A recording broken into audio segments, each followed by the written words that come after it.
TikTok əməliyyatlarında saxlanılan tiktokerlərin həbs müddəti uzadılıb. Belə ki, Bakı şəhər Nərimanov rayon məhkəməsində keçirilən proseslərdə TikTok əməliyyatları çərçivəsində saxlanılan bir neçə tiktokerin həbs müddəti uzadılıb.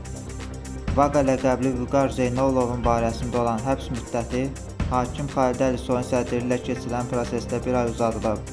Məqərramov ləqəbli Əmrah Məhərrəmovun həbs müddəti isə hakim Hafiz Kamranovun sədrliyi ilə keçirilən prosesdə 2 ay uzadılıb.